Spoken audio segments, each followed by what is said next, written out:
Scooby-Doo's DIY. Today we're going to be trying to change the brake pads, rear brake pads on a 19 PASSAT B6 2006. They're electronic handbrake. Normally you would have to put them into a garage to have them done because they need to be put on the computer to set them up.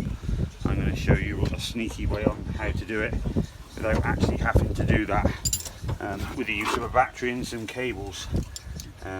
So I'm going to go ahead and take this apart, which is just two 13mm spanners, bolts on the outside and a 15mm on the inside just to hold it. I've already left the handbrake off so that we can get the caliper out. So hopefully it should be relatively simple. I have done this a couple of times before, so we're hoping today that it'll, no reason why it won't work again, but you never know, it might still play up. If you put this into a garage, they'll charge you quite a lot of money because they have to put it on the computer, like I said. But hopefully this will come out today. We can get at the pads. Don't actually look that bad actually. There's still quite a lot of meat on those. Right, there is actually still quite a lot of meat on them, but I think the one side's wearing more than the other, so we'll change them anyway today. And it's done now, we bought them, so we might as well change them. They already come with an anti-squeal thing on the back, but we will just put a slight smear of copper grease just on the back of the pads there, just to make sure we don't squeal anymore. Just a dab on there. This hopefully should stop brake squeal. Make sure we haven't got any grease on our fingers. We don't want that on the brakes. So the problem we got now is obviously the caliper is out.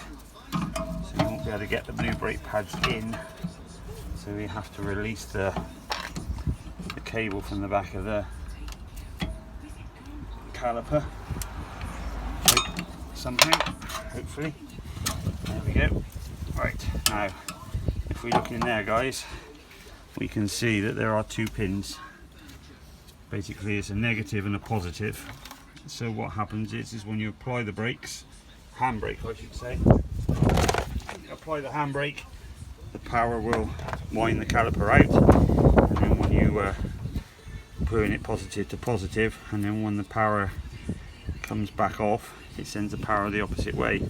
So theoretically I have a battery here from an electric drill which is 14 volts, which is fine, two cables into negative and positive, and theoretically when I touch those two terminals this caliper will go in and out. Now one would hope that it's going to work. If it doesn't, then there we go, you can hear it. We just got to make sure it goes the right way. Is that going out or in? Let's have a look, see what it's doing. Good job. Oh, that's going out. Right, so we need to wind it in. We need to wind it the other way. Now it's actually winding the caliper in now, so that we can get the new brakes on. So it's wound in pretty well. It's not winding brilliantly for some reason. It's not all the way in. I can't remember which way around I've done it now. Oh, come on.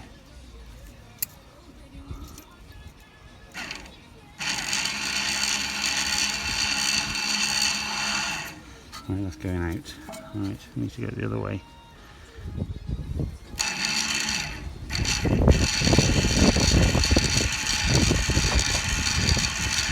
Right, hopefully that is in enough to get the new pads in. Slide the new pads in.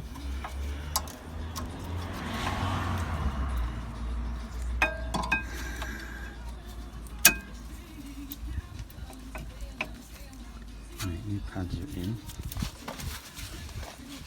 Hopefully I've wound that in enough, guys, and this should go back on. But if I haven't wound it in enough, it won't.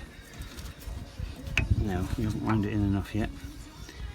I think we might have to wind that in a little bit. We've wound the caliper back.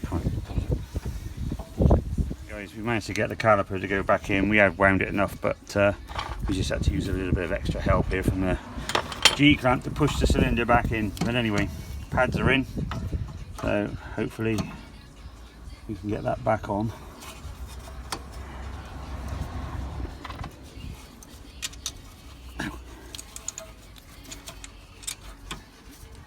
And that's how you wind the caliper back in. And theoretically, the car will show that it's got a fault with the handbrake because of, obviously, you've removed it. But when you connect it back up after it's plug's a bit knackered, theoretically when you connect it back up and the car realizes that there isn't a fault with it, it will actually wipe the problem fault code out itself. Well, that's what it's done in the past, but then cars are a bit temperamental, so who knows what's going to happen. Hopefully we'll end up with brakes that work.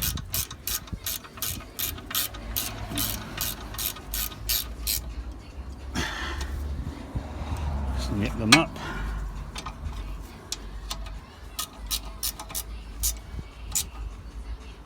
Right, that's on there, and that's free at the moment. Right then guys, obviously that's back on. So we've got it that it's free. Now, like I said, the car will probably tell you you've got a fault with the handbrake. But if you put the handbrake on and off a few times, it'll take a little while for it to wind the caliper back out. It will find its natural sitting point.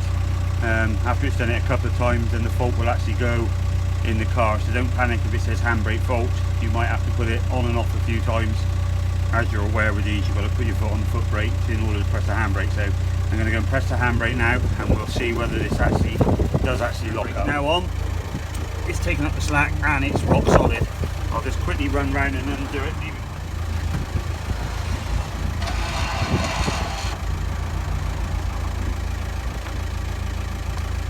Handbrake's off, and now you see it's moving. The only thing I will say, guys, is when you do this job, you have the engine running, obviously try and chop the wheels, safety, axle stands, etc. Because obviously when you press the brake pedal, you make it go hard, and then you'll find that the brakes or handbrake isn't working because you're not pressing the pedal down far enough. But that's basically how you can change the rear brakes on a V6 PASSAT with an electronic handbrake without having to have a major expense of putting in a garage. They will tell you that they should set it up so you have a certain amount of clearance on the brake pads, but as I've discovered from somebody that I know, the car will actually find its own place for it to be, and they will work fine. Okay, that's it then guys, thank you very much, thanks for now.